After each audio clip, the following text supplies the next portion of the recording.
നമ്മുടെ തണൽ മരമാകുന്ന പിതാവിനെ പലരും കാണുന്നത് ഒരു ATM കൗണ്ടറിനെ പോലെയാണ്. പണം കായ്ക്കുന്ന മരമായിട്ട് മാത്രം പിതാവിനെ കാണുകയാണ്.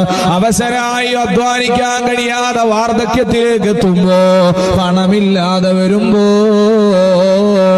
ആ പിതാവിനെ പരിഗണിക്കാത്തവരായ ഭാര്യമാരെത്രയാണ്, ആ പിതാവിനെ പരിഗണിക്കാത്ത മക്കൾ എത്രയാണ്. നീ ആ ഉപ്പാന്റെ കയ്യിലെ തഴമ്പ് കണ്ടിട്ടുണ്ടോ? അവരുടെ നെറ്റിയിലെ ചുളിവ് കണ്ടിട്ടുണ്ടോ? നിനക്ക് ദേഷ്യം വരുന്ന സമയത്ത് നീ അവരോട് കയർത്ത് സംസാരിക്കുമ്പോ അവരുടെ ആയുസിന്റെ അധ്വാനത്തെയാണ് മോനെ നീ ചോദ്യം ചെയ്യുന്നത്.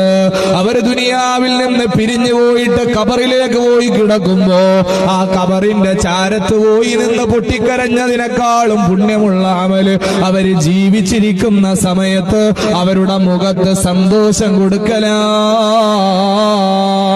നല്ല വസ്ത്രം നമ്മൾ ധരിച്ചുകൊണ്ട് ജീവിച്ച നാളുകളില്ലേ? സുഭിക്ഷമായ ഭക്ഷണം കഴിച്ചുറങ്ങിയ ദിവസങ്ങളില്ലേ? നല്ല നല്ല പഠന ഉപകരണങ്ങൾ നമുക്ക് വാങ്ങിത്തന്നവരില്ലേ? അതിന്റെ എല്ലാം പിന്നിൽ പ്രവർത്തിച്ചതാരാണ്? അവരുടെ ആഗ്രഹങ്ങളും യൗവനങ്ങളുമെല്ലാം വെയിലത്തും പാടത്തുമായി ചിലവഴിച്ചുകൊണ്ട് അവരുടെ ചോര നീരാക്കി നിങ്ങൾക്ക് വേണ്ടി കഷ്ടപ്പെട്ടതിന്റെ പരിണിത ഫലമാണ് ഇന്ന് നിങ്ങളെല്ലാം അനുഭവിച്ചുകൊണ്ടിരിക്കുന്നത് എന്ന് പ്രിയമുള്ള മക്കളെ നാം മനസ്സിലാക്കേണ്ടതുണ്ട്.